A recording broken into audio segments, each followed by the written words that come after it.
I know I've been brutalizing you all with these 20 to 30 minute vlog posts, so I'm gonna just cut straight to the point. 3 tips on how to deliver a great speech. Number 1, personal stories. The reason why you want to use personal stories is it's a great way to reel your audience in, because they can share in the experience and sympathize with the human emotions that you as a speaker are presenting, whether it's a moment of triumph or whether it's a moment of vulnerability. They all can relate and it ties them in. So for example, as I sat there on my mother's lap and my mother looking at her mother, my grandmother, with this overwhelming sense of distraught, she told her mom, "He's 3 years old and he still can't talk." My grandmother looked at her and said, "Don't worry, when he starts talking, he won't stop." You see how that story, it pulled you in because you wanted to know, wow, what's going on here? It's a good way to get your audience to be interested and tune in. As they say, facts tell, stories sell. Which brings me to my number 2 point. Facts. You want to have facts in your speech. As you can see with that previous statement, facts tell, stories sell. Stories are the best, but facts are good. For example, do you know that glossophobia is the number 1 phobia, which is the fear of public speaking? Guess what's number 2? Necrophobia, which is the fear of death. So as you see there, people fear public speaking more than they fear death. So you see how that moment of learning was very interesting and it grabbed you, and you wanted to know what is number 2. So when you can tie in facts with a personal story and give some advice and continue to drive your point home, you have an awesome speech. Let me give you an example.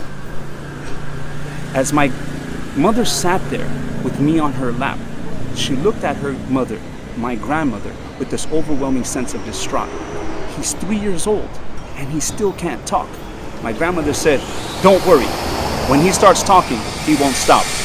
And stop talking is what I didn't do, because throughout my elementary years, my junior high years, and my high school years, all I did was talk.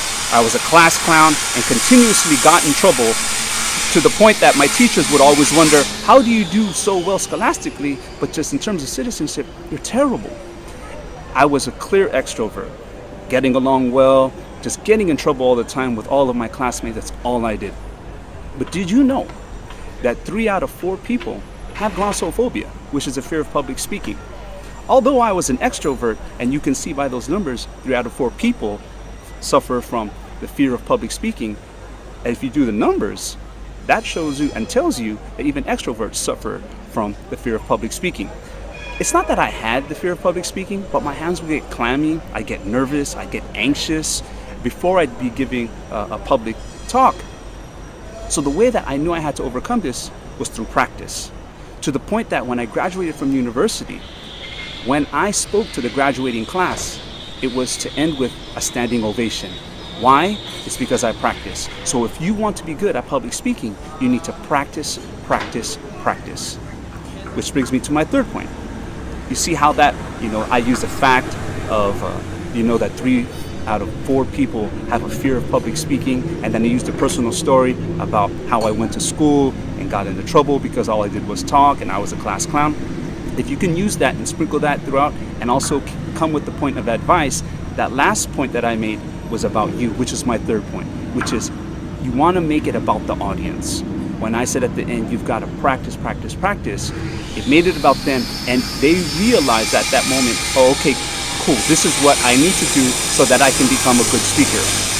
The ways that I make it relevant, or I'm able to make it very pertinent to the audience, is when I get to the city where I'm talking, for example, I like to speak to the taxi cab driver. Why? Because I'm never going to see him again, and we can have some intimate conversations where I can ask him about the city, what their hobbies are, what they like to do on the weekends, things that he doesn't like about the city, the problems that they have with the different elected officials, and you get a good sense of the city.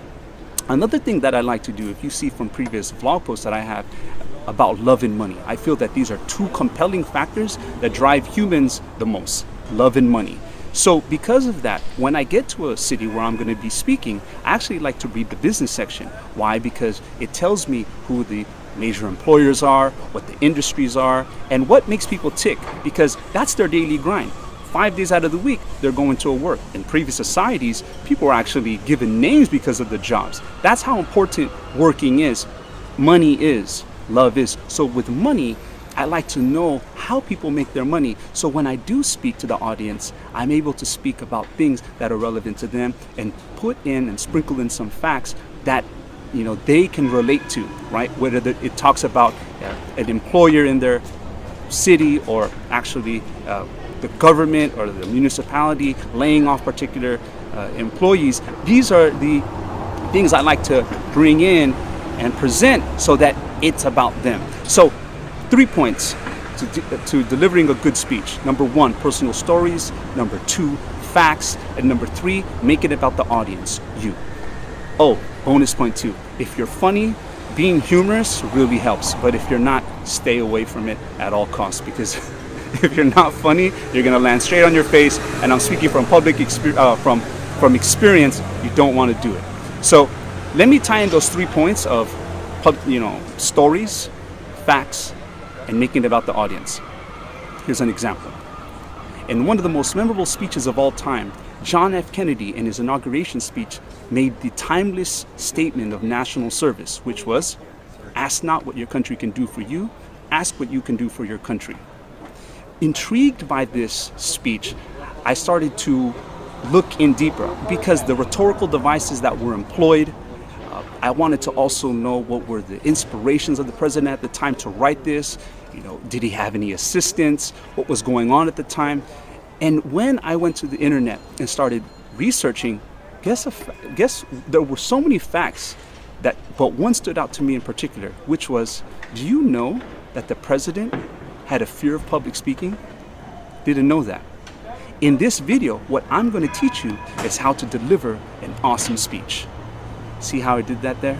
I started out, I had the story where it was me going to the internet, doing some research, and then I had a fact that John F. Kennedy had a fear of public speaking, and then I had the ending it with the you, where I'm going to teach you how to deliver an awesome speech. Anyways, I hope that's short enough. I hope you derive some benefit. Signing out from Amsterdam. Peace.